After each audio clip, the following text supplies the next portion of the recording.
Hey everybody, John Reap here. You're about to watch and or listen to episode 37 of Country-ish, and we got a dadgum good show for you today. Larry the Cable Guy zooms in. We have a great conversation with him. Then we take your phone calls and play another round of How Much Is That Residual Check. Then I pull out the high school yearbook. We call up people called Remember Me. Then I read you one more letter from my lost pen pal Natalie from Russia. It's a good one. Let me fetch it. Just a country boy, and he's making it good. He was y'all's underdog, dressed in overalls, living next to the wood. He liked to eat the sushi, but he don't even fish. Not so much a country boy, it's more like he's country-ish.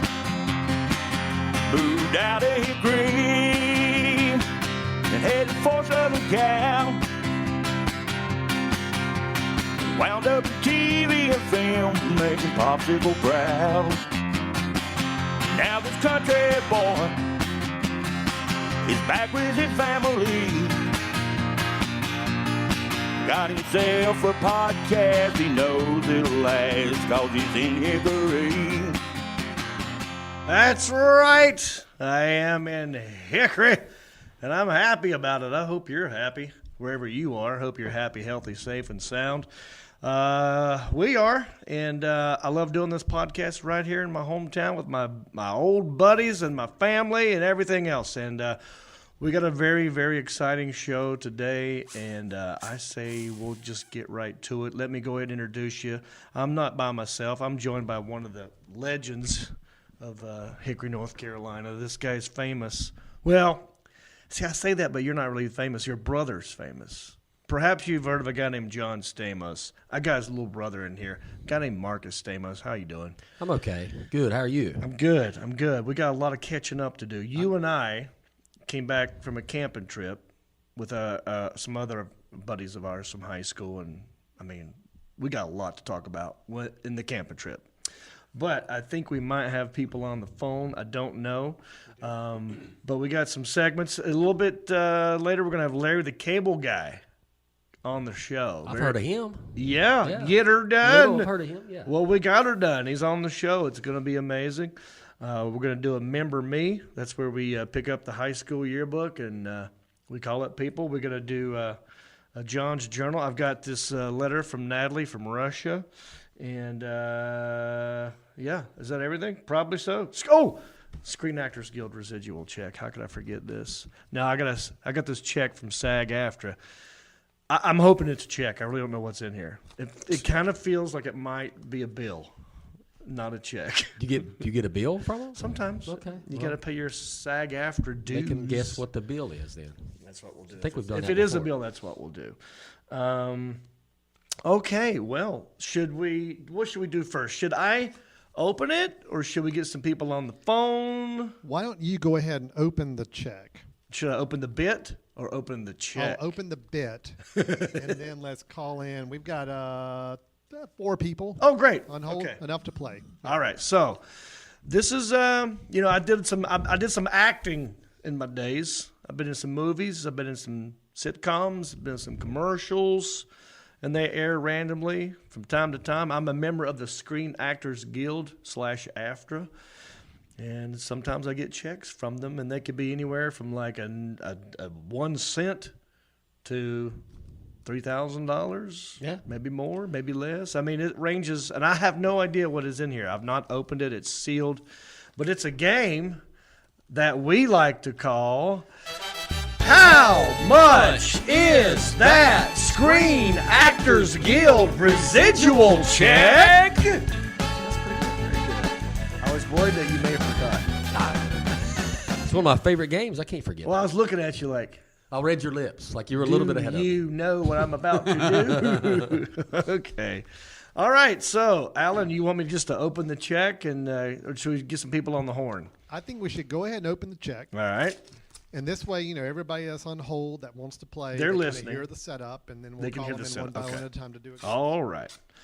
So basically, I'm going to play with Stamos, and a couple of listeners. Now, the rules of the game are this. The closest, and you can go over. Going over is not part of this. Any Price is Right rules. It's whoever gets the closest wins the game. But if you get it right on the head, you get the check. How exciting is that? Down to the cents. It's got to be right on. That's tough. You remember how on Price is Right, if someone got something exactly right, they got an extra $100? It's kind of like that. You get this exactly right, you get this check. But the closest one wins the game, and that person will go home with a country-ish beer koozie. Yes. Yes. So we got stuff just for, I mean, not just, maybe we'll get people just for playing. All right, let me open the check. Is it a check? Yeah, it's a check. I see the back where you have to sign it. Yeah. Okay. We got ourselves a check, boys. See, I was a little worried because I didn't even know. Sometimes it's a bill. Yeah. And I was having that discussion before we started. Like, this could be a Screen Actors Guild, you got to pay your dues. Anyway, it's a check. We're safe and sound. Good. Interesting. Now, I'm going to tell you what it's from and all the different places that it's airing and that kind of stuff, or how it's airing, if that makes any sense. All right, this is for one episode of Jane the Virgin. I know it's your favorite show. Never seen it. Can I be honest with you? I hadn't even watched the one I'm on. Have you not? There you go. I didn't watch it either. Yeah. It's good. I had a good time. The people who shot it were nice, and the actresses I worked with were very pleasant. I had a good time doing it, but I just don't watch it. Jane the Virgin, CBS Studios Incorporated. This is for one episode, internet rental, electronic sell-through, and pay TV. Marcus, would you like to go? I'll have you go first, and then we'll get somebody on the horn and let them go, and then we'll. And Alan, are you going to keep score? I will keep score. Okay. Absolutely. All right, Mark, what is your guess? My guess on this, so one episode, Jane the Virgin. Mm-hmm. I'll go with $7.94. Is that your final answer? Final answer. Lock him in. $7.94. Locked in. $7.94. Okay. Well, Alan, let's get ready to go to the phone lines and see who we got. All right, first caller. I'm bringing them in right now. So they're coming. Okay. Hello there. This is John Reap. You're on Country-ish. Who am I talking to? Well, hello, my friend. This is Rick Sanford III from Virginia. Man, I love you. Rick Sanford III calling in again. Listen, we're going to start turning into the Howard Stern Show where they get regular callers all the time. Yeah. We need this. So, Rick, thank you for calling in again. You've been listening, right? Every day. So Rick was on the last episode. We had people call in when I called up Beth, right? Yeah. Beth from his high school yearbook, and we didn't get her on the phone. Did you try to reach out to her after that, Rick? I did. I couldn't even find her on Facebook no more. Wow. I hope she's okay. Yeah, I mean, some of these people you call up, they might not even be alive. I know. Unfortunately, we're getting to that age. So, I think one of them may be deceased, the one that we called from my yearbook. Really? Anyway, Rick, Jane the Virgin, one episode, electronic sell-through, internet rental, pay TV. What is your guess? $11.36. Okay. Good guess. He's a little bit more optimistic bit than you, Stamos. 11 and what? 11:36. Got it. Okay. Lock him in at 11:36 for Rick Sanford III. You need we need one of those sound effects. Yeah. All right. Let's get another one on the phone. All right, great. I'm just going to bring in another person here. Okay. Here we go. Second one up is coming in right now.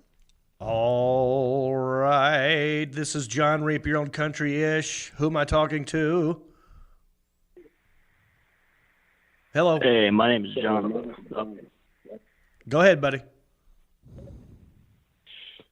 So I'm thinking. No, wait. I'm sorry. When I said go ahead, I meant like tell me your name. Yeah. I'm sorry, buddy. Can you tell me your name and where you're calling from? Sorry, my name is Jonathan, and I'm up here in Virginia. Another Virginia. Oh wow! I think I'll hear an echo in there somehow, Alan. Do we need him to turn their? I know this is like turn your radio down, but we ain't on the radio. I tell you what, I'm going to mute the first caller. Rick, I'm putting you on mute just for a second. Yeah, hang tight, Rick. Okay, so Jonathan from Virginia, Rick Sanford III also from Virginia. We got a lot of Virginia love. A lot of Virginia callers. Which makes sense because Virginia is the state for lovers. Lovers, yep. Jonathan, what part of Virginia are you from? Well, we're up here in Virginia Beach. Oh, yeah, Virginia. Are you in the military? I was. Thank you for your service. Appreciate you, buddy. I've been to Virginia Beach. There's a Funny Bone Comedy Club up there. But who knows if there's any comedy clubs left anywhere. Yeah. All right, man. Well, I know the local music scene here has been suffering, and I haven't seen much of anybody coming up here and doing a comedy show thanks to the COVIDs. Yeah, exactly. COVID is such a Debbie Downer. Okay, Jonathan. That's crazy. My name is So my guess would have to be 101.75. Oh, wow. He's very optimistic. $101.75. Okay, let's go ahead and lock Jonathan in at that one. And let's get one more person, and it's Jonathan, I'm going to put you on mute, so just hang tight. Stay on the line. We'll patch you back in, okay? Okay, so far we've got guesses that range all over the place. 7 to All 1. right, small. now I'm going to bring in our next caller, our third contestant. Okay. And you're in now. All righty then. Hi there, this is John Reap. You're on Country-ish. Who am I talking to? Hey, this is Todd from Fort Gay, West Virginia. Okay, Todd from where, West Virginia? You heard it right. Fort Gay, West Virginia. Fort Gay. Fort Gay. Oh, yeah. Everybody's happy in Fort Gay, West Virginia. Yeah. What kind of fort? For what war was Fort Gay built? If it's a fort, I imagine it's a military town. There's some kind of military story behind it, but it used to be called something else, and I don't know why they changed it, but they did. He's changed the name for the hell of it. Oh, Gaye? FORTGAY. Oh, we're just straight up gay then. Fort Gay. That's okay. Nothing wrong with that. Ain't nothing wrong with a Fort Gay. Look, Marcus, when we Used to went be camping, called Cassville. I feel like we had some Fort Gayness in Galax. Yeah, Gay-lax, gay. I mean, there's one guy who got naked a bunch on our camping trip. I'm not mentioning names. I'm just saying, you know. Yeah, they did. Yeah. Okay. I forgot your name already. Todd. Todd. Okay. Todd, thanks for calling in, brother. I appreciate you. West Virginia is a beautiful place, by the way. We got Virginia. We got West Virginia. And Virginia. And Virginia. 2 Virginias and a West Wow, Virginia. this is crazy. What does West Virginia think of Virginia, Todd? Not too bad. For some reason, there's more controversy within West Virginia than there is between West Virginia and Virginia. Oh, I see. Yeah. Because you got the northern part of West Virginia, which is a little bit more uppity than the southern part of West Virginia. Am I right? It's night and day. It's night and day. Yeah. Yeah. Brad Paisley's from West Virginia, but he don't claim southern West Virginia. He just claims up there close to Cincinnati. Oh, yeah. Right. Yeah. Okay, Todd, give me your guess, buddy. I'm going to say 2754. 2754 for Todd up there in Fort Gay, West. Lock him in. You got him locked in. Okay, so we've got 4 people playing the game. Yeah, we got four dollar amounts on the board right now. Now, do you want to bring anybody else in, John? I mean, how many people are left? We got 2 more. Let's save them for. I don't know. Do you want to try and do all this at once? Your call, man. Can you remember all these numbers? I got them all written down. You got them written down. Well, hell, let's bring in the rest of them. They called in. Because I will tell you, I'll just go ahead and tell you, Alan, no one has got it exactly right. Ooh, still up in the air here. Okay. Just so that they know, there's still hope. Todd, we're putting you on mute. We're going to bring somebody else in, okay? Hang on, Todd. Hang on, Jonathan, and hang on, Rick. All right, and we just brought in the fourth caller. Okay, hi there. This is John Reapy on Country-ish. Who am I talking to? This is Brenda Sachs, and I'm from Maryland. Oh, Brenda! We know Brenda. She's my number one. She's my number one fan. She's been on the cruise. She's been in many shows. She's came to see me in Maryland, and then in Florida 2 days later. Good I love Lord. her. You've met her. She was on the John Reap cruise, dude. You I know can't her. believe I made it through. I'm just so excited. I've never done this before. Well, it's not that complicated. I'm just trying to get you to guess what this check is, how much this check is for. I hope everybody's doing well and feeling well there. Yeah, I think we're good here. Mark, you good? I'm good. Yeah. Good to hear your voice again. Rick's good. Jonathan's good. Todd's good. Alan's good. That's Now, great. Brenda, I need you to give me a guess. How much is this Screen Actors Guild residual check? I'm going to say $10.43. $10.43. Alan, what's the closest one to that guess we have for her? So she's at 1043. We've also gotten 1136 from Rick Sanford. Right. And So those and two are everybody- close. And then Mark is 794. Right. Mark's the lowest. Mark's the lowest. Jonathan's definitely the highest with 101. Right. And then that's All where right. we are. Let's get the last caller in here and see what they do. All right. Well, last caller's gone. So That's it. That's it. Okay. We're done.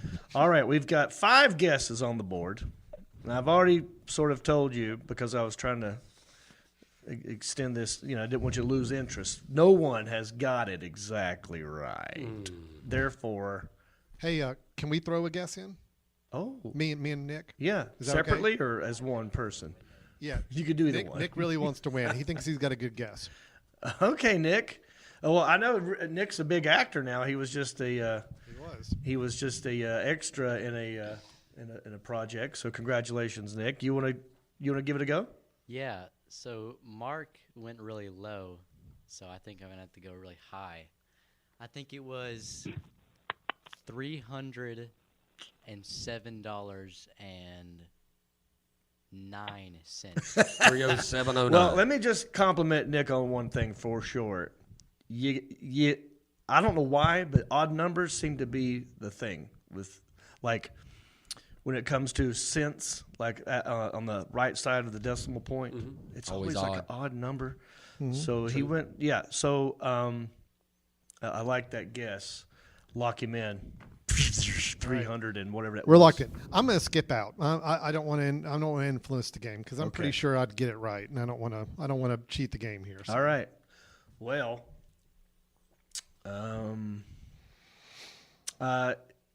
lots of great guesses. This is a hard game to play because this could be all over the map, right?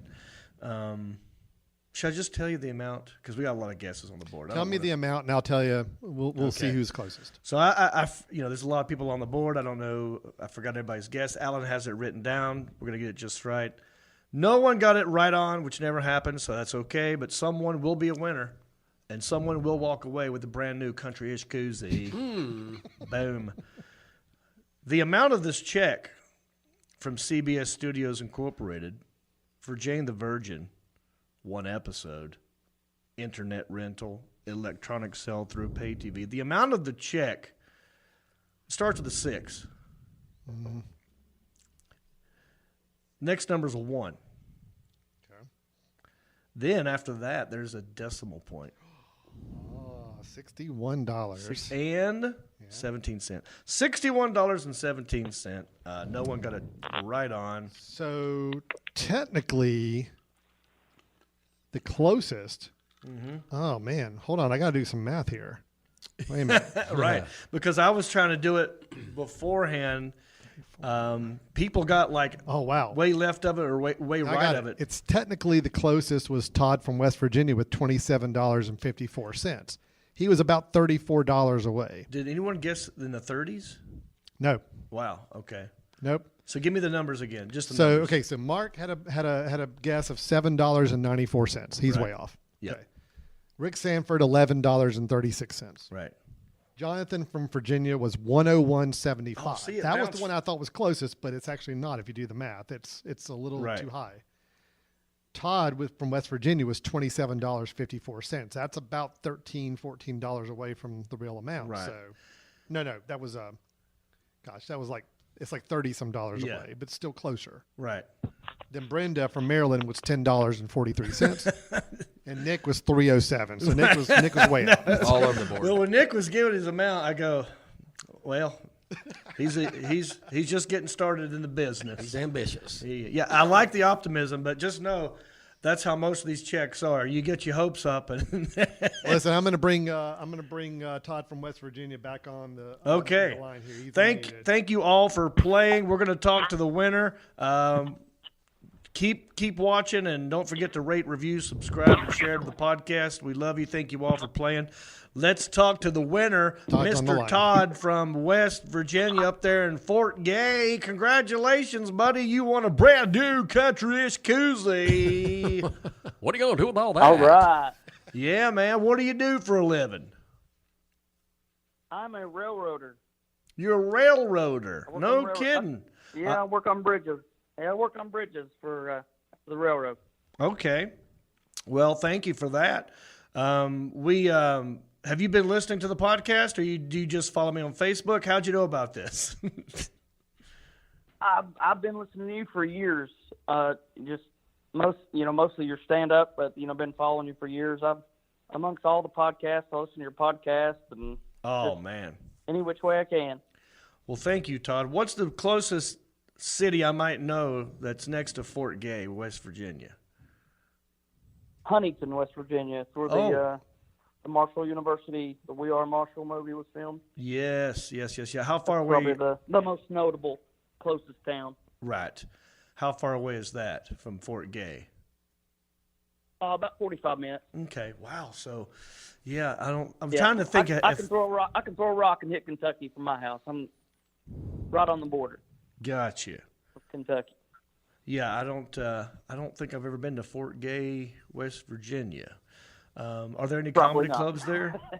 It's a little small town. Yeah. Real small. Do you happen to know any of the whites from West Virginia? I know some, but not the ones you're thinking of. I think you're thinking of Jessica White and that bunch. Yeah. Yes, 100%. The Dancing Outlaw. Yeah. Yeah, that's a Oh yeah. crazy Everybody around docuseries. here knows Documentary, rather. who that is. Well, cool, man. I appreciate you calling in. Don't forget to somehow, Alan will get his information, and we will send him a country-ish koozie, and you'll be on this episode with. You're going to be on an episode of this country-ish with Larry the Cable Guy. How about that? Good deal. Sounds awesome. Hey, Todd, am I able to text you at the number I see that you called in from? Yes, sir. If that's a mobile number, I can text you. That's right. Okay, cool. I'll text you after the show, and I'll get your address from you, okay? Okay, guys. I really appreciate it. You are welcome. We appreciate you, buddy. You have a good one now. All right, man. See you guys. Take it easy. Bicycle. All right, and that's how you play the game. Stamos, very pessimistic guess that you had. Yeah.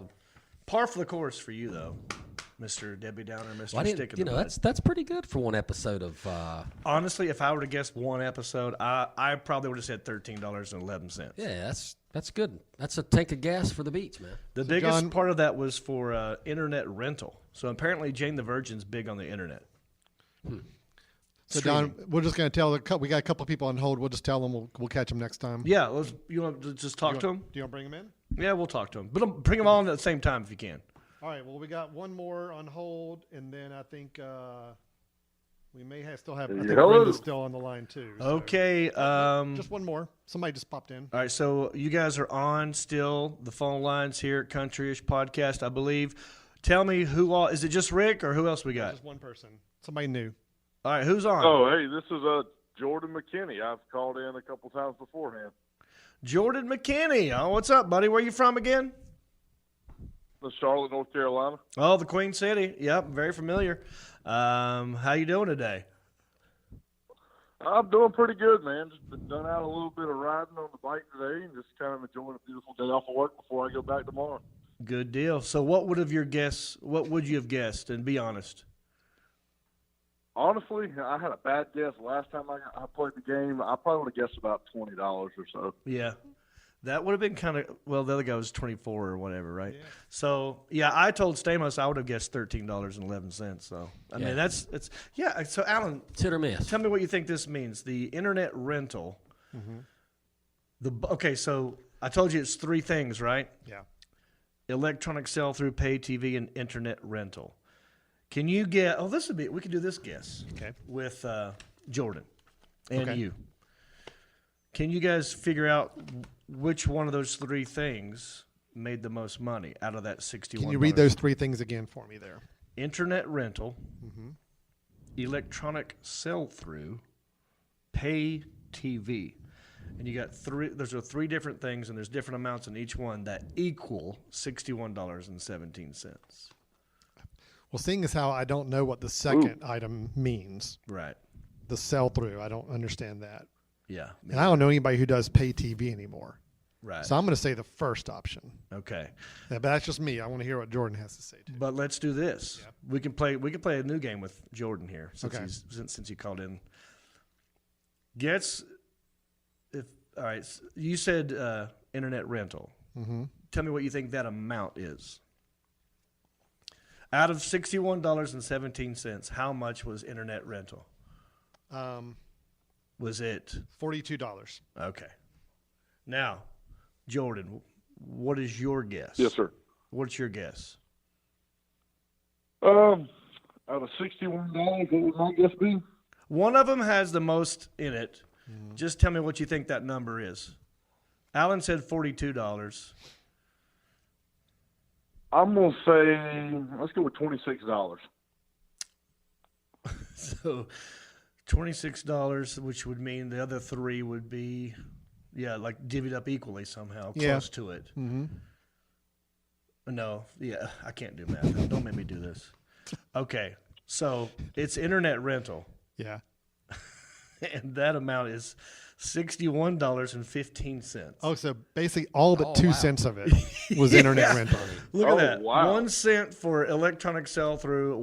I made 1 cent on pay TV and 1 cent. See how it's divvied up right there? Isn't that crazy? That's crazy. That's cray. Okay. Well, so I won that technically. You won that one. Hey, great. Grab I won a koozie something. On the way out. Go ahead and just Sorry, go Jordan. to my office and get a box. Oh, see, that's all cool. I never win anyway. Well, Jordan, you are a winner in life because you're a listener to the Countryish podcast, and I appreciate you calling in and listening and all you do, brother. Take care, man. You have a good one. Oh, yes, sir. Hey, you too, buddy. All right. Bicycle. Bicycle. Cool. All right. Think we're good? Yeah, we're done with the game. And what was the name of the game again? That's how you play. How much is that Screen Actors Guild residual check? All right. You started weak and got there towards the end. Yeah, I can tell you're dreading doing that.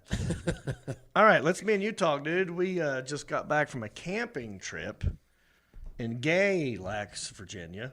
Not Fort Gay, West Virginia. But this is a trip that you and some of my other friends have been going on for how long?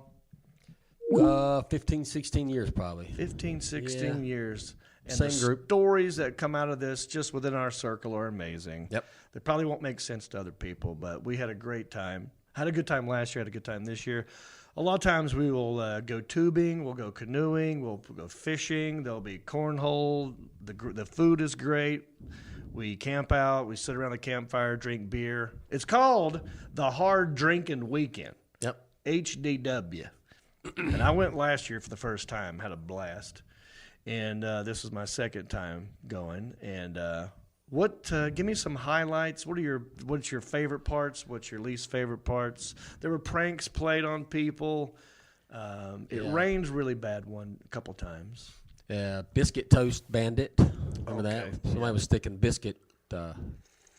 old biscuits in people's sleeping bags. So the rain, but most of all would probably have to be the earthquake. Man, we were close to it. Yeah, we were up there. When the last day, we were putting our stuff away. Dragging, just taking our time, taking down tents and packing up gear and all About that 8 stuff. o'clock. About 8 After o'clock 8, in the morning, yeah. a little bit after 8. And we felt an earthquake. Yep, we were close to the epicenter. 5.1. Yeah, we were in Galax, which is not far from Sparta. Yeah. Like 15, 20 miles or something like It's that. not far at all, yeah. And, yeah. Now, look, I've been in Los Angeles. I lived there for how long? I forgot now. 15, 20 years? I forgot what it was. I moved there in 2000, and I just moved back 2 years ago. So it'd be 18 years. Yeah. Yeah, so 18 years of living in L.A., I've been through like 7 earthquakes, something like that. And they're all around 3.4s, 3.7s, maybe a 4 here and there. But I've never felt anything like this. And I felt that in North Carolina, West Virginia, whatever. Yeah, who would have thought it? 5.1. And, I remember the first time I felt an earthquake. I was in a restaurant with my then girlfriend. And there were some people next to us in a booth being very loud. And they were shaking the tables. Yeah. And it was getting on my nerves. And I was like, I'm going to say something. She goes, no, don't say anything. I was like, well, I'm going to say something. She goes, no, don't say anything. And then it happened again. Everything in the restaurant started shaking. I was like, that's it. And I stood up like I was going to say something. And when I stood up, everyone in the restaurant started getting under tables because they knew what was happening. It was my first earthquake. I didn't know what it felt like. And as soon as I stood up, I looked around, and it was over.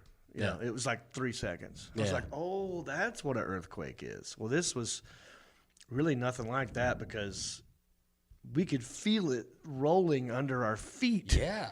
We could see trees moving. And it was shaking so bad that leaves were coming off the trees. And it remember, was way longer than 3 seconds. Yeah, 10, probably 10, at least seconds. 10 seconds. And I remember just standing there thinking, whoa, this feels like an earthquake. But I'm also thinking, that can't be an earthquake because I'm here. I'm not in California anymore. I'm here. It can't be an earthquake on this side of the country. And then I started thinking, I don't see a big truck. It's not a truck. And then I started thinking, well, maybe there was an explosion somewhere. And I didn't see any smoke. And, it was an earthquake. Yep. Is that your first one? First one. Yeah. It's just weird because I was barefoot standing on the ground, and it vibrated me pretty good. It was weird. It's a weird feeling. Alan, did you feel this earthquake at all? No, I did not.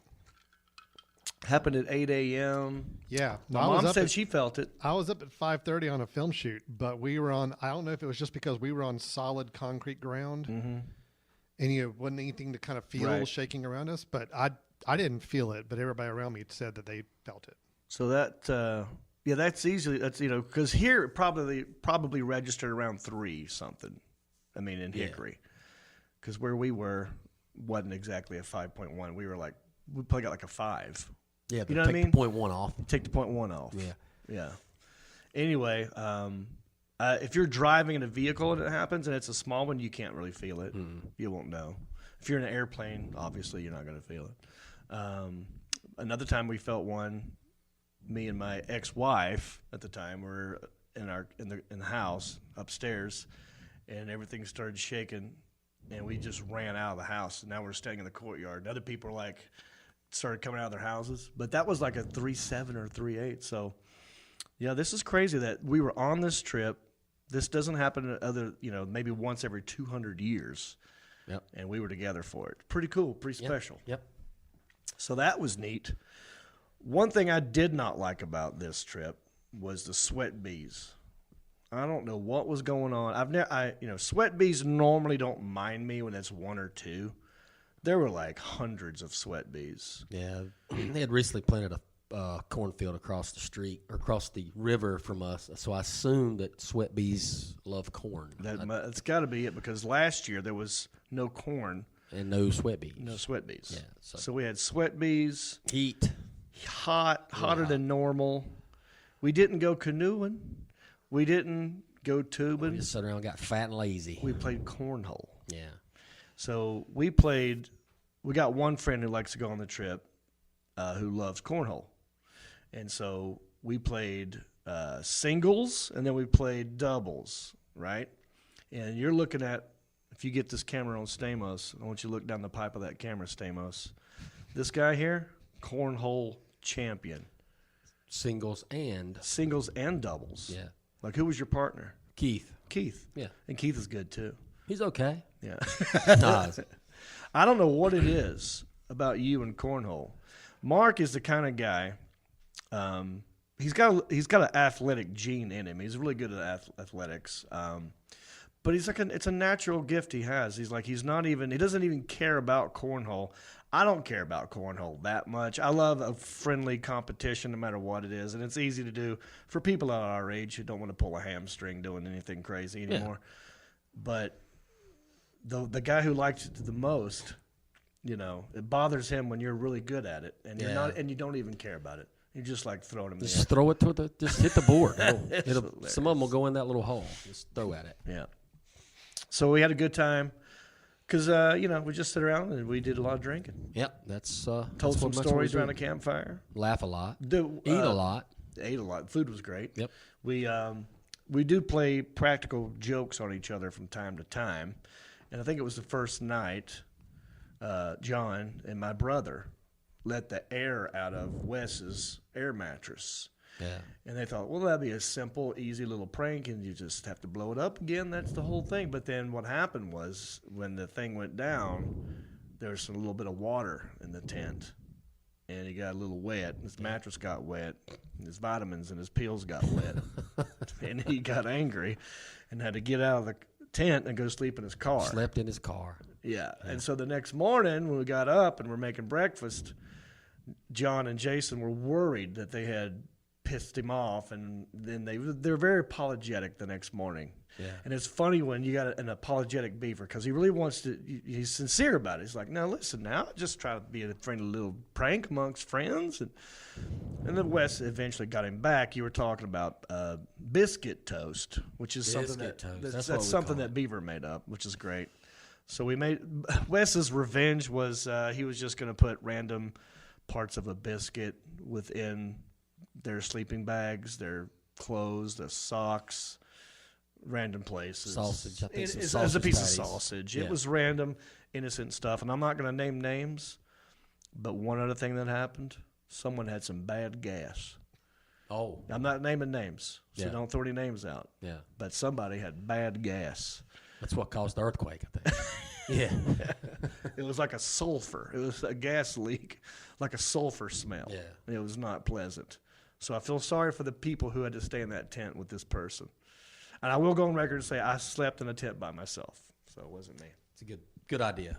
Yeah. By yourself. All right, well, let's move on. That was our camping trip. I also said, don't forget, we're everywhere, man. We're on Apple Podcasts, YouTube, iHeartRadio, Spotify, Pandora, Stitcher, Podbean. Wherever there are podcasts, there is a Country-ish. And you can always help if you want to go to countryishpodcast.com. And there's many things you can do there. If you click on that support page, you can become a Patreon support person. And there's different levels where you can help us out. $5 level, called the Rhinestone level, gets you a shout out, and you get to watch us do this live. And the next level, Pewter Pro, that's $25 a month. Shout out. Country-ish merch pack. That's a hat, a T-shirt, a koozie, and I believe a digital download of my very first comedy album, John Reed Bless His Heart, and the live thing. All right, next one, $50 a month. That is called the Executive Zirconia. Shout out, merch pack, cameo message from anybody here, and a ginger beard mask, which I'm wearing around my neck right now. If you're wondering, what is that? That's my ginger beard mask. It's my face on a mask. Yeah, so if you're the kind of person who doesn't like wearing masks, wear this one and make people look at this. Yeah, if you like attention, you'll get it without. Yeah, it's kind of like, well, screw you. I'm gonna wear something that's unpleasant for you to look at. Yeah, you've got a lot of compliments. My face. Then the next level, this is the big one. Platinum Elite. $100 a month gets you all kinds of goodies. Everything else I mentioned, plus you also get to be on an episode. So you get to come in here, or you can Zoom in. We'll talk to you. Anything you want to talk about, we'll do it. And, maybe you got a small business to promote. Who knows? Anyway, if you don't have any money, let's just say you're broke. And you're like, John, I don't have any money, man, but I want to help. What do I do if I got no money? I want to help. Simple. Go to iTunes or Apple Podcasts. Give us a 5-star rating. Countryish Podcast is right there. And write a review. If you write a review and it's good, I'll read it on the show. We got 3 new ones that I could read for you right now. Here's one that says, love it, 5 stars, from Woodrow Hughes. He says, A+ podcast. Love listening every Friday. Really completes my week. You and all the guys, especially Sebastian. Because he doesn't get enough love. Oh, he heard that from last time. Yeah, he's not getting any love. Oh, got a little Sebastian love here. He goes, good. I'm glad. Yeah, he goes, you and Sebastian mesh well together and make listening to every minute of the show worth it. Keep it up, and if I can ever pay off my Blockbuster late fees, I'll join your Patreon. That's funny. Love you guys. Sincerely, Woody Hughes. Well, thank you, Woody Hughes. You helped us. All right, here's another one called Yeehaw by Half Wee Hill. 5 stars. He says, loved John since Hemi days. Just wondering where to find the first 20-something podcast that don't have Sarah on them. Keep up the great word, bicycle. What do you think he means by that, Alan? Is he talking about Fried? I think he is talking about the Fried podcast. That was the original name. Yep. Before we switched to Countryish. Oh, yeah. Right. And you did have some episodes, I think, in the very beginning that were without Sarah. Yeah. Yeah, So because he's looking for classic episodes, is what we're saying. Yeah. The classic. Fried started in L.A. with Sarah. Then she left, and then I kept doing it with just me. And there's probably 20 or 30 of them without Sarah on them. You'll just have to dig around and find them, but it's still out there. It's the same channel as the Countryish podcast. Yeah, they should still be there, unless maybe some of the old ones have dropped off. But I don't know. What do you call it, the RSS feed? Yeah. All right. Here's another one, last one. New fan. Books are my boyfriend, is who wrote this. 5 stars. She or he said, I first heard John Reap on the Bob and Sherry show and thought he was so funny. I'm a very new listener, but really enjoy this podcast so far. I love the theme song. I find myself singing it through the day. Yeah, it is catchy. So anyway, thank you all for writing those reviews. It does help us, and every little bit helps. Patreon, iTunes, Camp Trip. Yep. Don't forget, I also do another podcast with John Heffron called Heffron and Reap. So if you haven't heard that yet, give it a chance. Heffron and Reap podcast, anywhere you get your podcasts.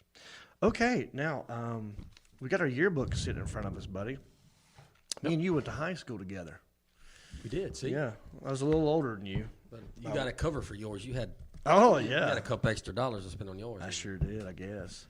So this is a segment we thought would be interesting, where we pull out our high school yearbooks. And you know how people write in your yearbook and they will leave you a message and sometimes a phone number.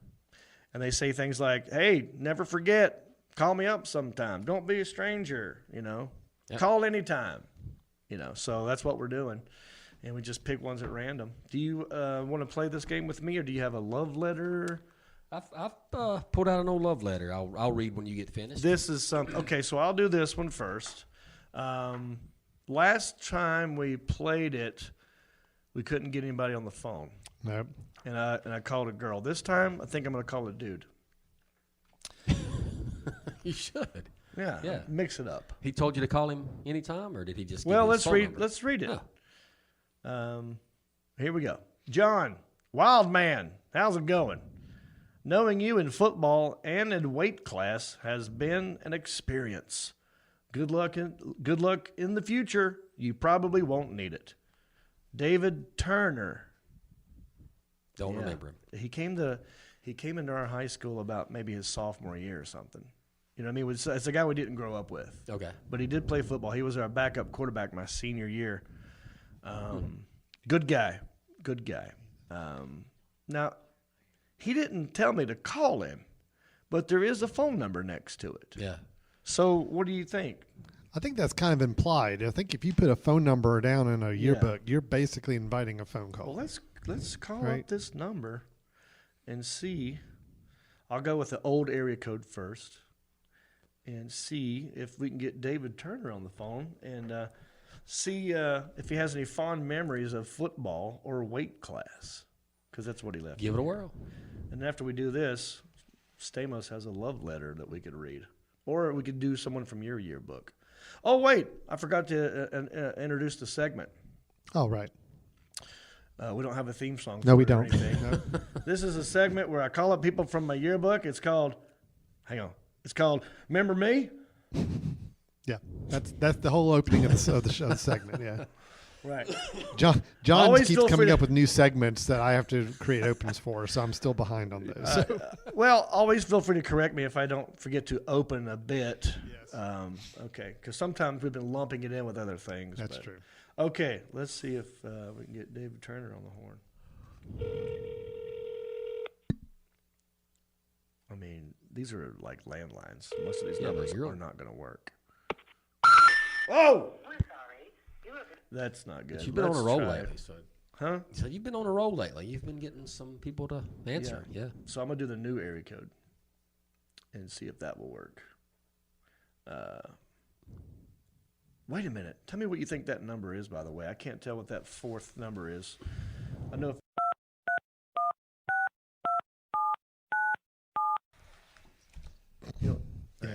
we'll bleep that out. Yeah. Let's see what we got here.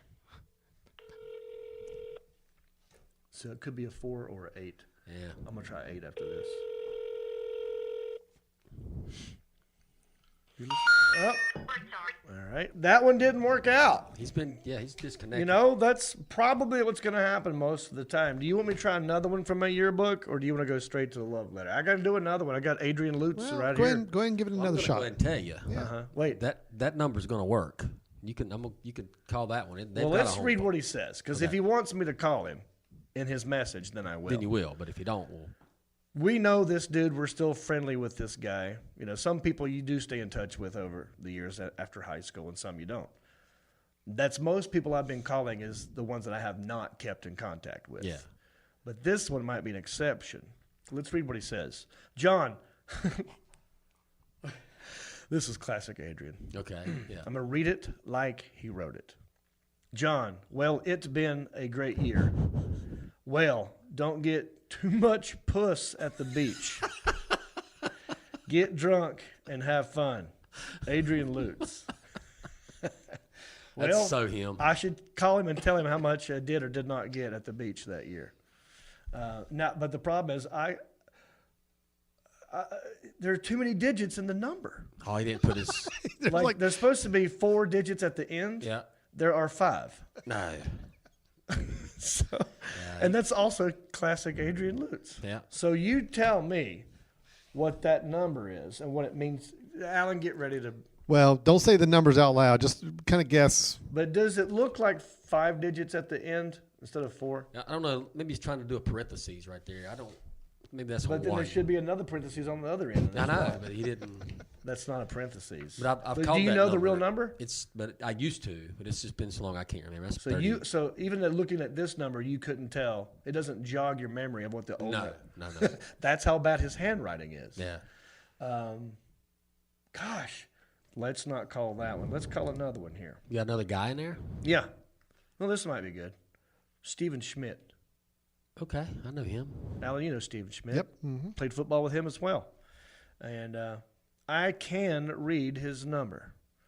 So let me read you what he wrote, just so we can try one more. I feel like we should try one more. And then we'll read your love letter. John, well, why can't anyone say the plural of the word it? It's its. Well, it about time to go to the beach. And I guarantee this is great. And he's smarter than this. I don't understand this. I'm going to start over, guys. John, well, it about time to go to the beach, and I guarantee me, you, John, Jason, Andrew, and Sean are going to be wasted the whole time. Something are not drinking will be messing around with the ladies. Well, John, see you over the summer and call me if you want to go party. It's never a time to now. That's He party. says, call me if you want to. He didn't say call me over the summer. What do you think that is right there? After that little squiggly, that big period right there where he messed up, read that. If you are not drink, if you are. If you are. No, if we are not drinking, we'll be messing around with the lady. Okay, I figured it out. That's right. Okay. Well, let's call Stephen Schmidt. I'll ask him. What he remembers from that trip and just catch up with him. I'm going to try the old area code first. I love Stephen Schmidt, by the way. He was a great athlete, very fast. He was also on the track team. Let's see if this number works. I'll try the old area code first. We got, here in Hickory, we used to have a different area code, and then it changed. All right. Okay, look, we struck out today. That's what happens. Now, do you have numbers in your yearbook that you want to try, or do you want to go to love letter? Well, I haven't dug through and look. I've got some, but it'd take me a second to find them. But I got a love letter. Let's do that, because I feel like you're would really like to talk. Well, that's the end of Member Me. Well, this is a Member Me, too. This is Member Me, because this is a walk down memory lane. Yeah. Memory lane. First one I've got is it's not really a letter, but it's just it was something handed to me to make somebody jealous, I believe. Oh. So the letter says, I love Mark, true love forever. But at the bottom of it, it says, P.S. Show Scott, erase this before you show him, and then tell me what he says. So, so she wanted me to show whoever Scott was this part, but erase the part where she said erase what I just told you to say. And this is great. She's got a sticker on here too, a little love sticker. So I was just she was using you. She was using me to make Scott jealous. Yeah. Wow, that's just wide open honesty though, because I guess she would have trusted you to erase it, which you did not do because it's still here. I must not have showed him. Yeah, maybe I didn't show him. Probably didn't show Scott. Show Scott, erase this before you show him, okay? Yeah. And tell me what he says. Yeah. Well, who is this? That's Michelle. Same Michelle as last time? Yeah, I think so, yeah. So she was that's what I love about y'all's relationship back in the 8th or 7th grade or whatever this was from. Yeah. Is that she was very honest about everything. Because the first one she wrote, she's like, well, I don't want to go with you, but I might go with you depending on this other guy starts talking to me. If he talks to me more, I'll stop going with him. Yeah. But she's telling you, like, you're option 2. Like, you're in the batter's box. Yeah. You're on deck circle, but you're not swinging yet. And she said the same thing in this. Yeah. She's like, I want Scott to be jealous, but I wonder if she meant any of this. And then he would have maybe went back with her whenever he thought that she liked me. He might be, is it the Scott I'm thinking of? Probably. Yeah. Yeah. So, but I've got a letter for you here too. It says, Mark, hey, how's life? Mine's not so great. We had our number changed a few weeks ago, and as of right now, I can't give it out to anyone. Okay. I've called you a few times, but you're always over Brian's house.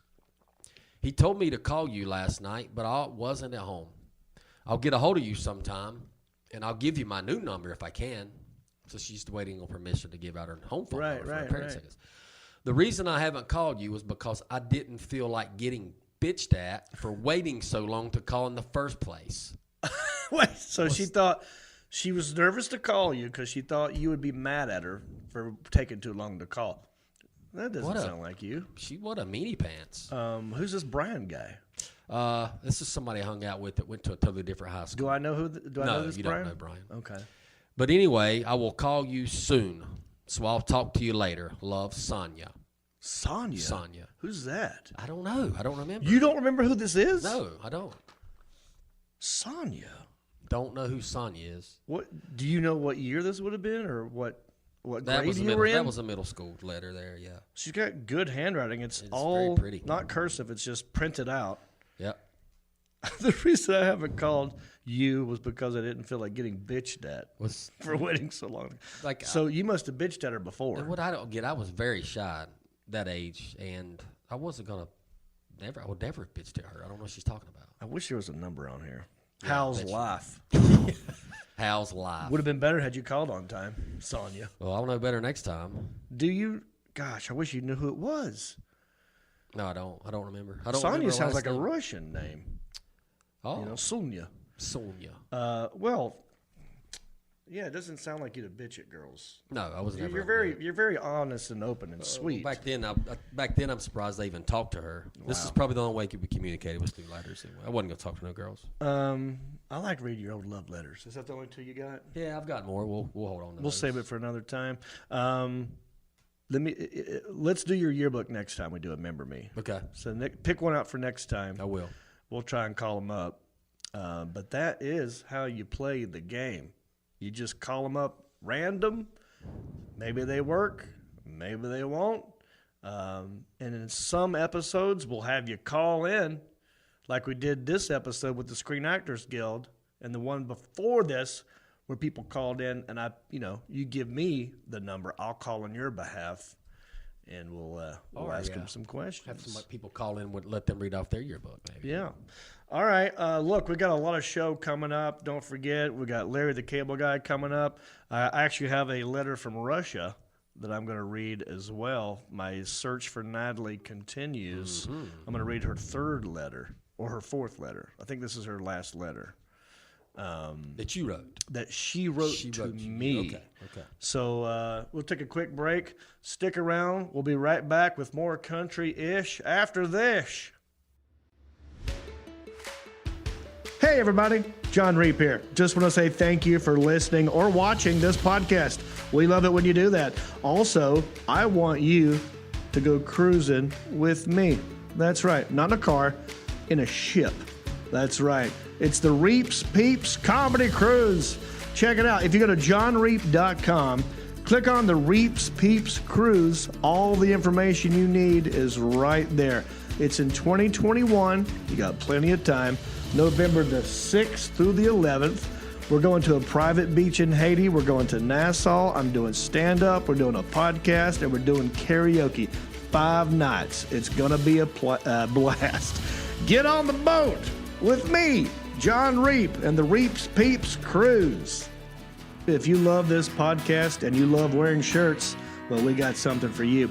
If you go to countryishpodcast.com, click on merchandise, it'll take you to my store, and we have an awesome t-shirt for you. It's a Country-ish Podcast t-shirt. Look at it. Isn't it beautiful? Also, it's got the website on there. It's a soft tee. Very soft, feels good on your skin, and it helps us keep the lights on here at the studio. So check out countryishpodcast.com, click on merchandise, get yourself a t-shirt, and know that I love you. All right, we're back. Thanks for coming back. Well, it's a pandemic, and not many comedians are touring right now. They're trapped at home, and that's when I take advantage of that situation, and I have them zoom into my podcast. And we got a big one today.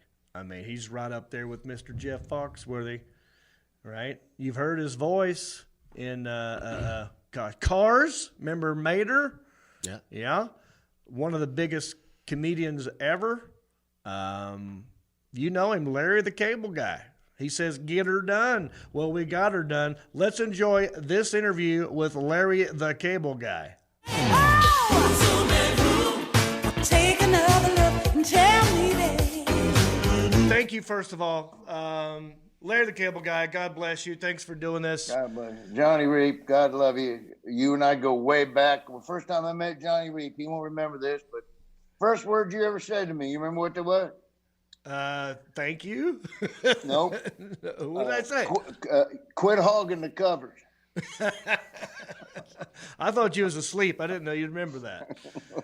I think we was drinking that night. I want to say the last time I saw you was in Nashville. We did the Hula Palooza Christmas luau together. That's right. And we were wrestling. I was dressed up in I was Kris Kringle and you were Saint Nick, and we were wrestling. That was the craziest thing. You know, I loved variety shows. And whenever they gave me my variety show, my Christmas special, I said, well, I grew up I used to love Tony Orlando and Don. I used to love his TV show. Yeah. And when I met Tony, that's one of the main reasons why I wanted to do a Christmas special, because or any special. I wanted Tony Orlando to be a co-host on a TV special. Right. And so since Christmas was coming up, that was the idea I had. Turned out we did 3 of them, 3 in a row. Right. And so, yeah, that was fun. And you came down. We had a lot of good guys on there. I had you on there and Zach, Zach Brown was on there, and Montgomery Gentry. All my buddies were on it. I was such a good time. I think I was on the one with George Lindsay as well. Yeah, you were on the least rated, high rated. We had to. It's you and Goober, and man, what a fun night. Can you imagine that? You and I doing a show with George Goober Lindsay.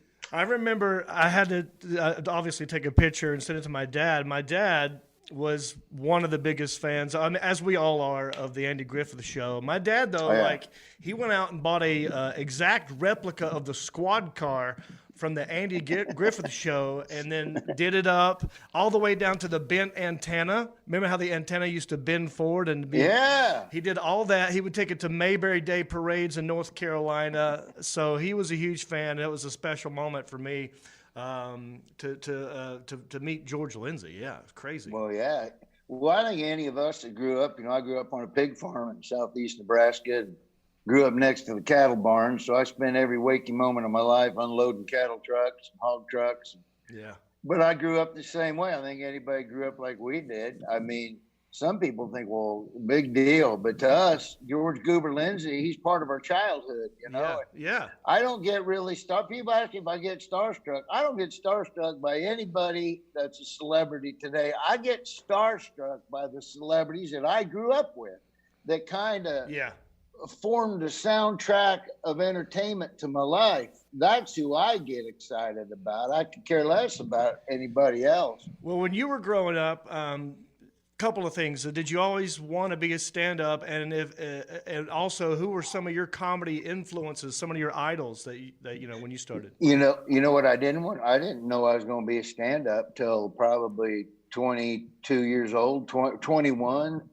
Yeah. When I started driving a hotel van and cracking jokes for people in the hotel van, but when I was working at a bellhop. But oh wow! When I was growing up, I wanted to be a cattle auctioneer, and I wanted to drive a potbelly hog hauler and haul hogs up to the market up in Omaha. I did. That's what I want to do. My best friend Marty Hill, he's an auctioneer in Oklahoma. Wow.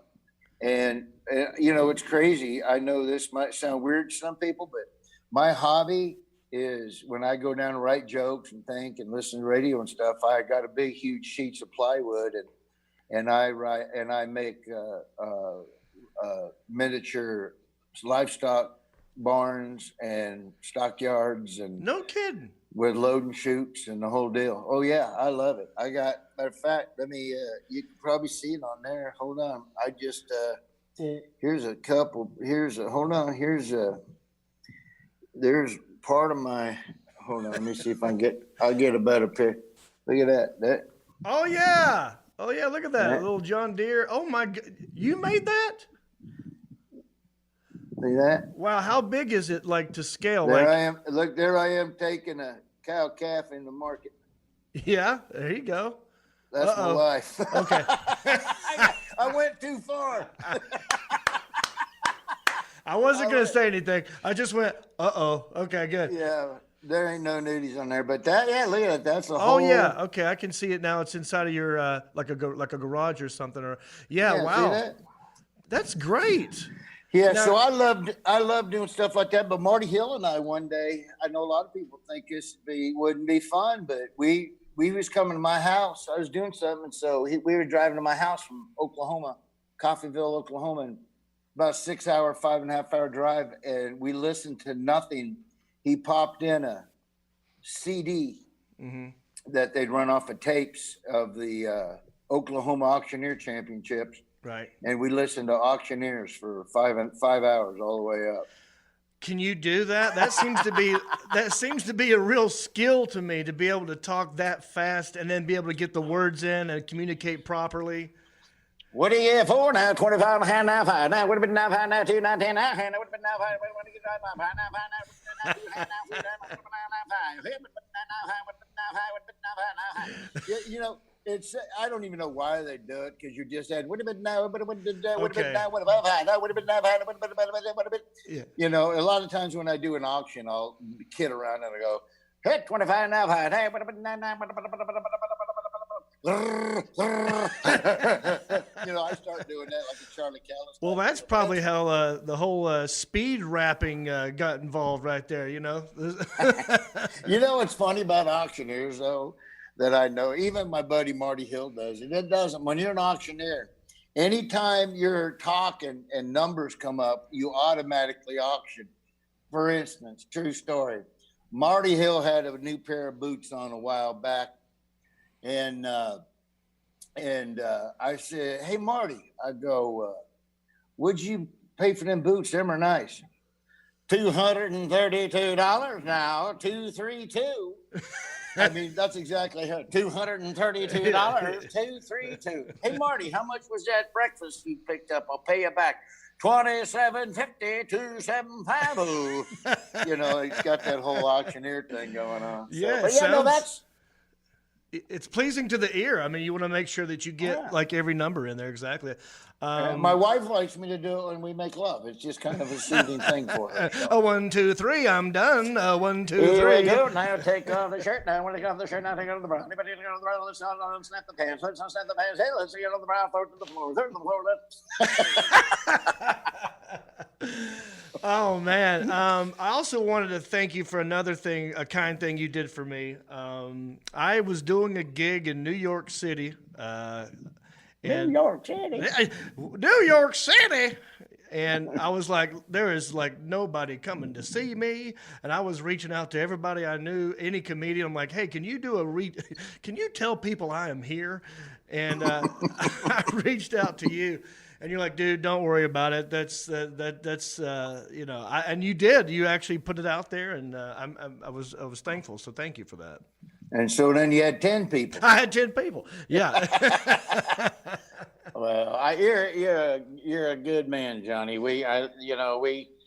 All us guys, we all been around a long time, and we've been doing stuff. And you know, it's you know, like you, me, Henley. God bless him. We lost Vic Henley, and you know, we were all doing the same clubs and stuff. So that's what it's all about, man. When one's successful, everybody gets. You know what? We all, the style of comedy we do, and where we started and stuff, we all help each other out.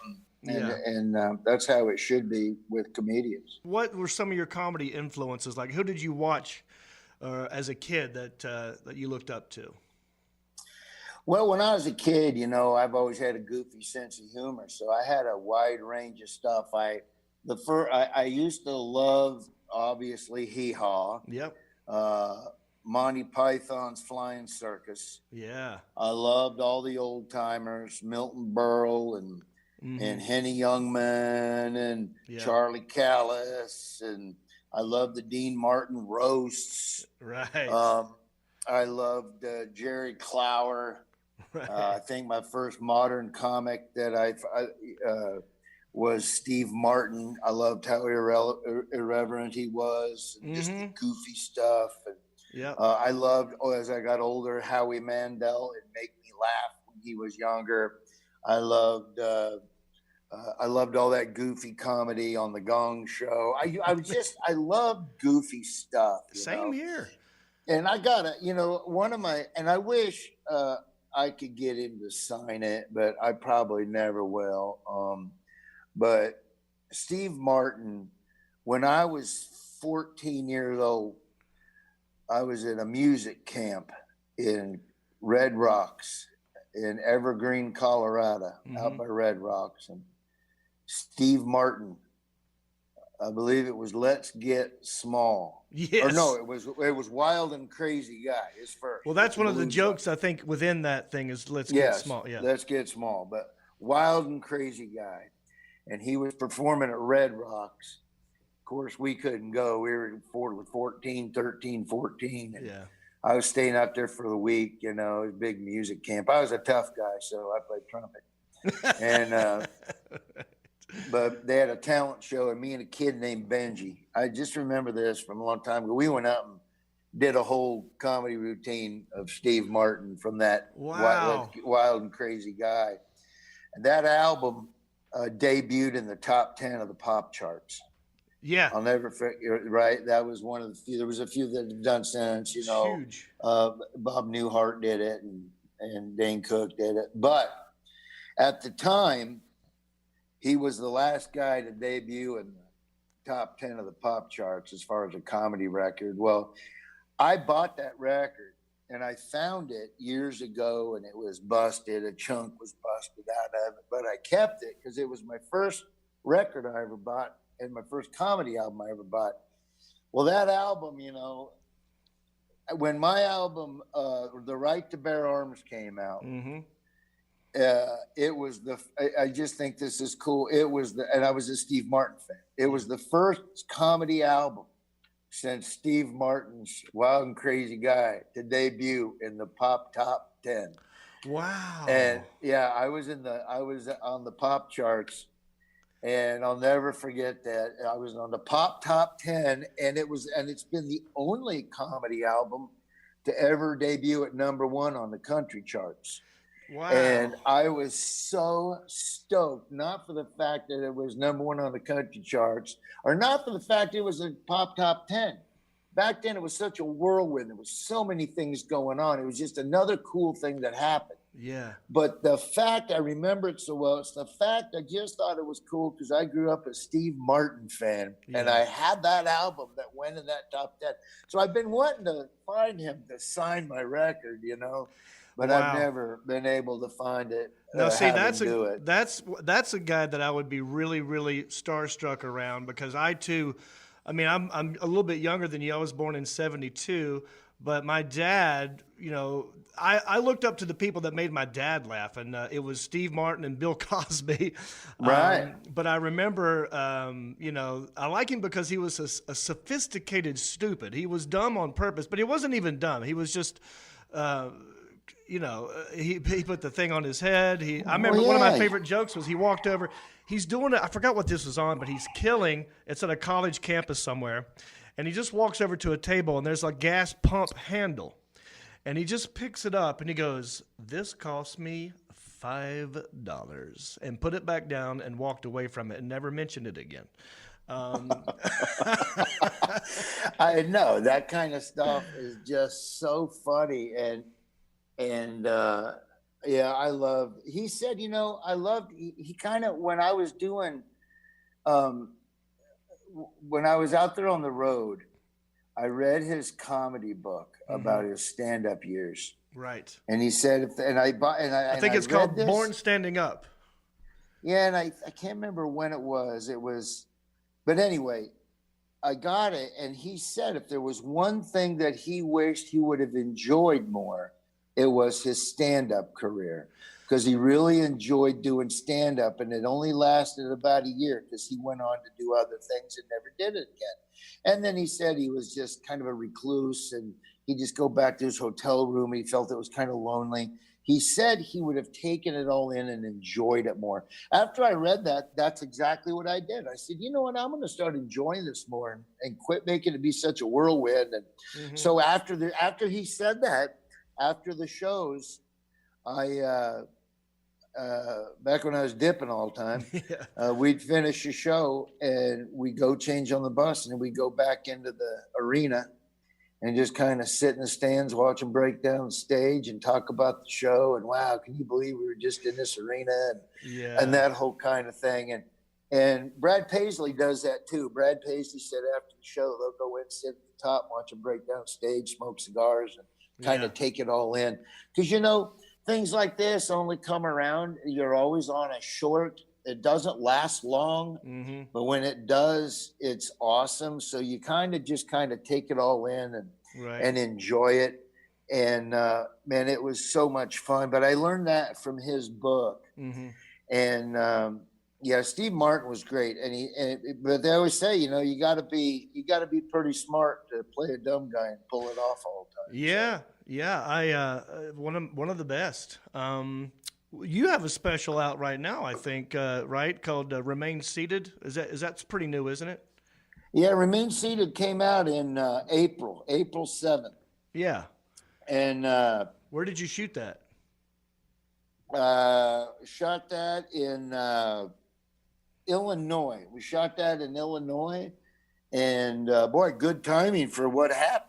I mean, when people needed to watch stuff, so that came out right at the height of the lockdown and stuff. So yeah, that's good. But man, timing. I enjoyed it. It was all brand new stuff, and it was an hour, and I had a real good time with it. I think it's one of my favorite specials. I thought all the jokes hit really good. Yeah. And, you know, one of my favorite jokes on that. One of my favorite jokes on that is when you say your friend's worried about losing his job to a robot, and then you if you look in his wife's bedroom drawer, he's already lost. I was almost. I got a call back for a gig that would I would have gotten a sound alike. They did a Cars video game. And for whatever reason, maybe they couldn't get you. You were doing something else, but they wanted someone to sound like you. Right. And I actually went in and read for it.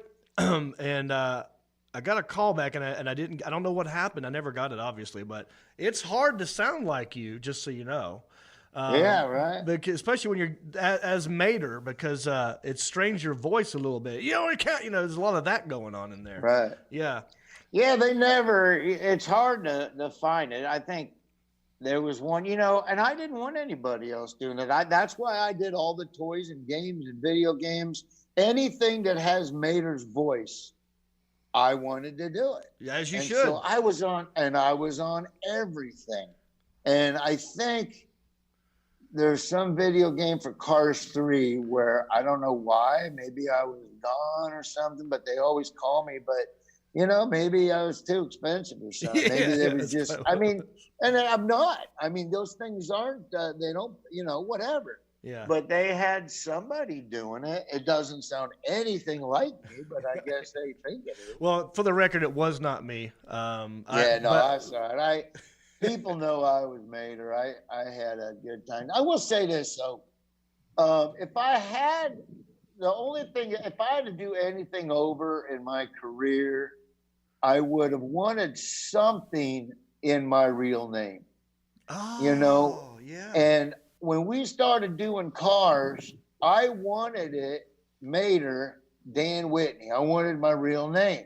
Mm-hmm. And of course, you're managed, when you're managed by people, you figure you're just going to stand up, make people laugh, and let them manage your career. Because I don't know how to do it. That's why I got a manager. Right. And they said, no, it's got to be Larry the Cable Guy, because Larry the Cable Guy is a brand now. And you're selling merchandise, and you got everything you do has to be done Larry the Cable Guy. Of course, I didn't question it. I'm right in the middle of my heyday, and we're selling out arenas. And so I just went with the flow. And but now that I think about it, I mean, it is what it is. It doesn't bother me. I just wish I'd have been able to do the Cars under my name. Yeah, because that was a fun project for me and the kids. Larry the Cable Guy is awesome, and I love doing it. But I'm older now, and I got kids. It'd be nice for my kids to see my real name on something. That's a good point. I remember seeing an old video, I think, of you at maybe Caroline's when you were actually Dan the Diesel Whitney. Freight Train, that's what it was, not Diesel. Freight Train. And they call me the Freight Train because Dom Herrera, Tom Ryan, and back when I started in Florida, West Palm Beach, because I did all one-liners, and I always had to fight for stage time because there was a bunch of us that always wanted to go up. So we could either one could go up one day, one go, or you could go up in spurts. Because the same day, you only got 2-3 minutes. Mm-hmm. Well, I want to go up. So every time I was on stage, I only got like 3 to 5 minutes. So I'm going to get as many jokes as I could. So I go up and boom, boom, boom, boom, boom, boom, boom, boom, boom. And Tom Ryan said one time, man, you're like a freight train. You go, you're coming through there. And so that's what they nicknamed me, the freight train of comedy. Dom Herrera, who I loved to death back in the day. Dom Herrera said, I have the funniest, fastest 15 minutes in comedy. After that, nothing. Because I burned through a half an hour of material in 15 minutes. Right. Yeah, well, it's kind of like that auctioneer kind of thing. You're just plowing through it a little bit. Exactly. Yeah, that's crazy. So you went from Dan Whitney to Larry the Cable Guy. Now, I believe it's God, what's the guy in Sarasota, Florida? McCurdy. Yeah, Les McCurdy. Yes. Love him. He told me this story, and you can tell me if it's true, that it's because of him that you made the switch from Dan to Larry, the Cable Guy. Yeah, and what I was doing was just fun. It was helping me make some extra money. It forced me to write bits because, you guys, a comic, you get lazy when you're coming up there, and so it made me write every day. I never thought it would turn into anything, but he wanted to sell tickets one day, and he's the guy that billed me as Dan Whitney, a.k.a. Larry the Cable Guy. And I was a little upset at him at the time because, I was doing a Archie Bunker type character. I wanted it to be likable and funny. I didn't want it to be mean-spirited. It was, but it's an Archie Bunker type character. Mm-hmm. So, but I wanted to create that kind of a character, but it was likable, where people would go, he didn't. Yeah. Funny. He's just a funny guy. And it worked for the most part. Some people that take things too seriously get upset about some things, but for the most part, it worked pretty good. But I remember he billed me as that, and I went on stage. It was sold out. We sold out 2 shows in like 20 minutes. Right. At McCurdy's down there at the Holiday Inn. And I went on stage, and they're yelling, "Get it done, get it." And I'm like, oh, man. So I dipped down into the character, and I didn't really have any jokes for it because it was just my act. Yeah. So I'd start telling my jokes as Larry. Okay. And then I finished up. I get done, and I'm taking pictures and signing autographs, and they're calling me Larry. It's like, this is crazy, But Wow. people hear stuff on the radio that they like, and they feel connected with it. And, the character spans from me. I'm a regular guy. I grew up a country kid. I love all that stuff. I'm a farm kid. So I can relate to my fans pretty good because they liked what I did, and they kind of related to me because even though it's a character, I still grew up like everybody else did. So I knew what jokes to do, what jokes not to do. So then the second show, it wasn't that hard to do. So the second show, Les McCurdy was the one that said, have you ever thought about doing your whole show?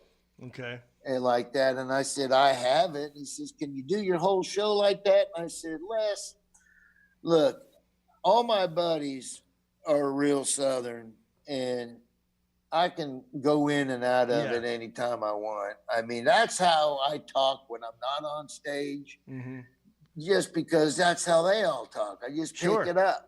So I can talk either way. It's like when I get around you, John. Yeah. I mean, seriously, you got the accent. Well, And yeah, if I was I'm the talking same normal- way. It's my special is called Metro Jethro. This podcast is country-ish. I sort of dabble in all these worlds, and I got friends from all over the country. So I get it. Yeah, 100%. So when you're talking to, say, if you're in a conversation from 3 guys from Montgomery, Alabama, tell me you don't automatically go, yeah, we was up there last week. We went over to see them old dogs up there. I mean, it just happens. You don't. I'm not trying to do it. Right.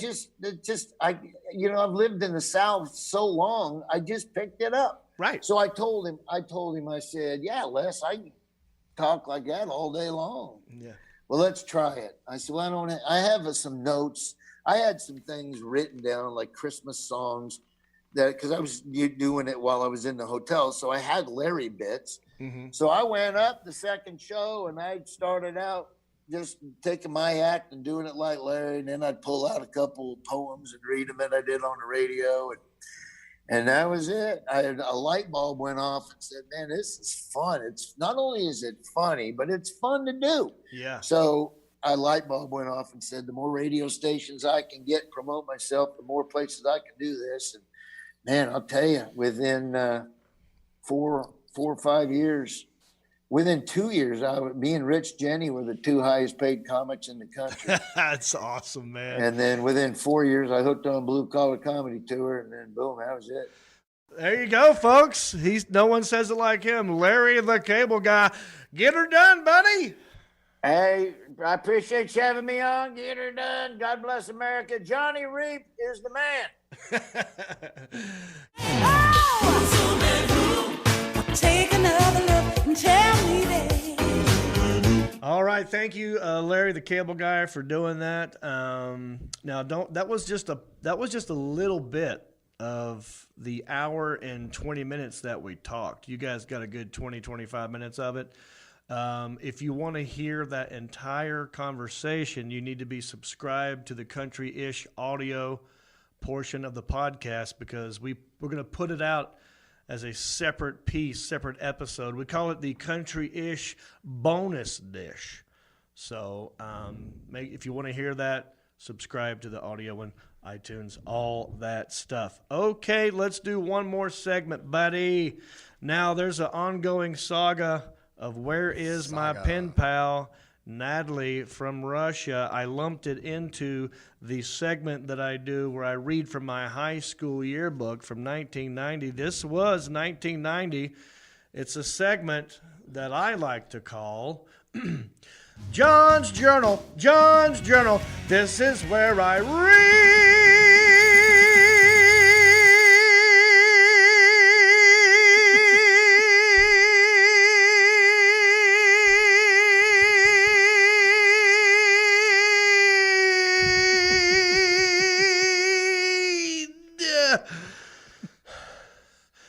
from the high school journal. You're definitely not a smoker. My abs are killing me. Yeah. That hurt my That's abs. tough, man. That's one of your best ones yet. What color is my face? Beet red. Oh. Yeah. All right. If I pass out, can you read this? Yes, I got it. I got you.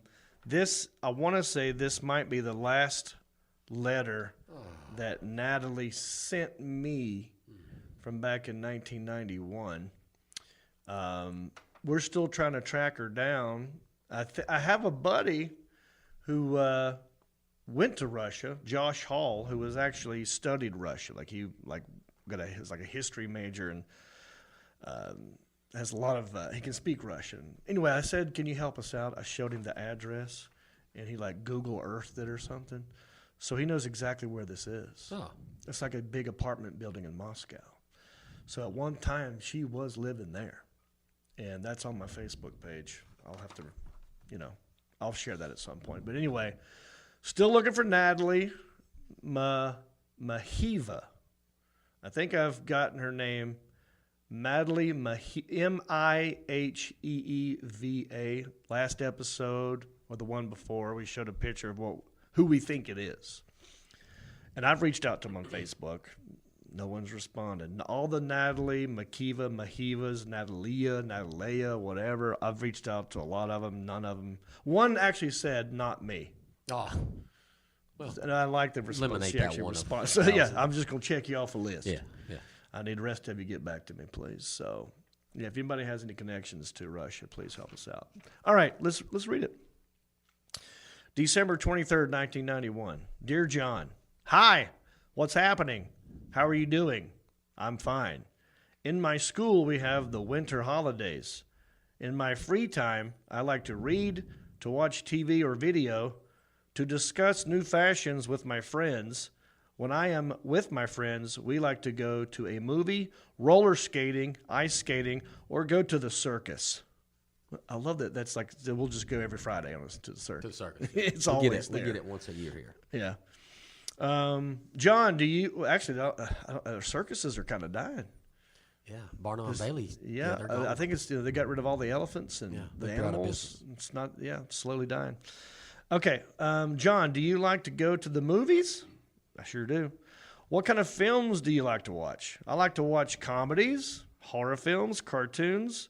Have you seen any Soviet films? Now, Alan, this is the second time she's asked me about Soviet films and movies and stuff. Yes. And so I hope that we can find this girl so I can, say yes. As a matter of fact, all these comedies you liked, I'm a part of it. I'm going to be a voice of a cartoon. Mm-hmm. Horror film, no, but I was in Into the Storm. I mean, that's kind of a horror film. Yeah. No Soviet films, though. John, I wonder, how do you get along with your parents? Oh, interesting. Very well. That's a unique question for a pen pal letter. I wonder, how do you get along with your parents? I have conflicts with my parents because they think they know better than I need. That's a classic thing with teens and parents. Yeah. It's funny. I wish I could talk to her now. I was like, well, I happen to live with them still. Still with them. I've come full circle. Yeah. So, yeah, she goes, my parents don't like when I come home late. I listen to music. I get low grades at school. I watch TV in the evening. I would like my parents to try to understand my point of view and give me more freedom and independence. Well, I'm confused, though, but her point of view seems to be not doing well in school, right? Staying up way too late, and listening to music. Not listening to the rules of the house. Right. So I don't really understand the problem. Sounds like every teenager to me, right? Yeah. But, it's funny when you read the words that she chose, right? Yeah. And she's like writing an American, right? And we were just there, and we are known for our Freedom and Independence Day. True. And she's choosing these words, freedom, independence, and this is before they had that. Yeah.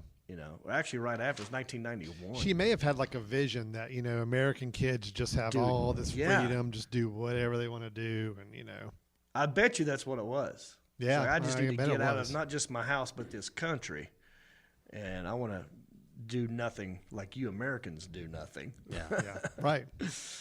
Okay, let's continue. Well, maybe my next letter will be a little more interesting. It is very hard to think of something to write about. Please write. Write me back. Bye-bye. Fondly, Natalie. Well, there you go. I think after this one, she gave up after this one. Seems like a smart, good girl. But she got low grades. Yeah, but the way she writes really well, though. Yeah. Well, right. Maybe she's just not focusing her low energies. grades are probably not really low grades. What do you B's think? Probably. Do you think low grades to her is a B? Parents are probably pushing A's. They're telling her that B's low. Yeah. Alan, what's low grades to you? If you came home and your parents said that's a low grade, what would a low grade be? You made a lot of A's and B's. I know this. Yeah, he did. I mean, yeah, I'd say like, C's low plus. C's. Right. Or like, all right, that's right. starting to get low. Okay. It's Now, like, is a C a low grade C to is you? an average. A C is supposed to be like average. Right. So, you're below a C. That's below low grade. average. Well, everyone has different perspective. I mean, True. my parents were like, well, you passed. average is what we expected. We like A's and B's, but D's and F's are not acceptable. You didn't bring home D's. Yeah. You were good But- in my home. So a low grade to you is a D. D, right? Yeah. All right. No. I mean, I know, there are some families that anything A minus is not Right. acceptable. No, I definitely didn't have that. But that's so, not your yeah, situation. no, not Okay. at all. So, yeah, I mean, who knows what her low grade was. I wish that we could reach out to her or she'd call me back. I sent her a letter. I have no idea if it got there yet. I've sent her 2 letters. I think maybe next I'll respond to this. And also, just FYI, the Russia saga will continue even after the Natalie part ends. There's one more letter I have from another human being. Ooh. Not even Natalie, but it's also from Russia. Was she friends with Natalie? Let's find out in another episode. Right. I can't wait. Right. So, yeah. Natalie, I feel you. I hope you're alive. And I will continue to look for you I forever. will. But don't get you. I got a girlfriend. Don't get it twisted, Natalie. Very very happy. Real quick before we go, I've noticed your hair seems a little tight above the ears. I got a haircut. Okay. Yes. You want to show me? After our camping trip, one of our friends on the camping trip, his wife cuts hair, and so I just had an appointment. And I went there right afterwards, and got the haircut. Did you get lines put in it? I did. The above. What do you call those? I don't know. I just remember when we were supposed to go on the 4th of July on the pontoon boat, but everybody got COVID. Yeah. I put these lines in there because I thought it'd be hilarious. That's and I don't have a real job, so why not do whatever I want with my hair and have fun with it? Do exactly what you want with it. I love it. This is my new haircut. Shingles shaved off to the side. It got 2 stripes on one side, 3 on the other. Oh, I didn't notice that. Was Was that on purpose? Just to mix it up. Mm-hmm. Told her to do it. And you got a little bit of a mullet going, kind of. Oh, 100%. Yeah. That's exactly what I'm trying to do. And this will fit in Myrtle Beach. That's what I was going to say. It'll fit in great at Myrtle Beach. You have fun. Yeah, August is crazy for me. Went camping last weekend, going to Myrtle Beach this weekend with my girlfriend and her daughter and a friend. Just gonna have a little R&R down there, a little casual beach trip. Good. So enjoy. Yeah, man. Be safe. I'm looking forward to it. And also, I apologize to Atlanta. That gig is not happening. I was going to be in Atlanta in late August, but that's getting rescheduled. They just barely opened up the doors, and they're at 30% capacity, and it was going to be not good for both parties. Yeah. So we're going to reschedule it so more people can see it. You know what I'm saying? But I might be on the 20th of August. This is a maybe, and it's not on my website. So only people listening to the podcast are going to know about this because it's not an official gig. But the Comedy Zone is doing an event with comedians at the Hickory Crawdad Stadium on the 20th of August. And I may or may not just pop on and do like a little guest set. I've been asked to do it. I said I probably will. Yeah. But it's not like I'm not headlining. I'm just going to pop up there and do like 10 minutes or something. So if you would like to see me, come out to the Crawdad Stadium on the 20th of August. And then after that, guys, do you know in the calendar I've got September 10, 11, and 12, and 13 is the Charlotte Comedy Festival. And we're supposed to do a podcast one of those days. Oh, do really? you have that in there, Alan? No, I didn't have that anywhere. So well, good to know. I just noticed it. That's coming up. Yeah, so that'll probably be canceled, huh? Yeah, but my next stand-up gig, I guess, officially won't be until the 24th of September in Spokane, Washington. That one's still on the books. So there you go. Yeah, if you want merchandise, where are you? Yeah, you're at johnreap.com. If you go to johnreap.com and you click on the shop, you can get merchandise, T-shirts, hats. You can get this ginger beard mask that I've been sporting. Like I said, if you don't like wearing masks, get this one anyway because you're going to have to wear it to go into some stores. And this will shock people and, it might put a smile on their face. So this one's a goofy one, right? And if you do like wearing masks, hey, get a ginger beard mask. I got to sell these things. Yeah, got a lot. Yeah, all kinds of stuff there. Cameos, I'm still doing. TikToks, I'm still doing. Countryish podcast we talked about.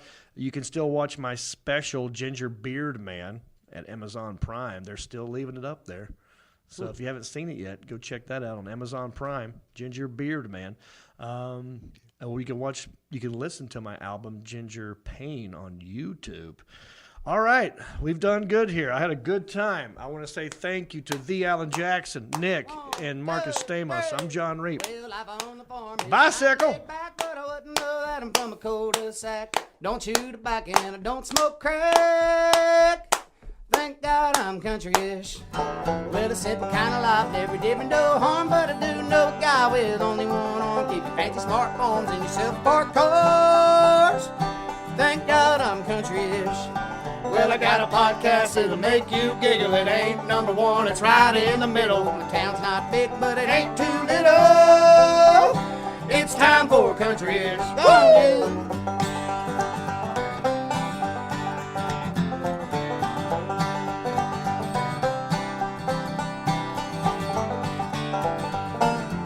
make a new show every day if I could, but my friends have jobs and they pay pretty good. Record when we can, work when we should. It's time for country-ish. Well, I don't care what your skin looks like, just love everybody and we'll be alright. Listen to the show every Friday night. It's time for country-ish. Well, I got a podcast, it'll make you giggle. It ain't number one, it's right in the middle. My town's not big, but it ain't too little. It's time for country-ish. Don't you?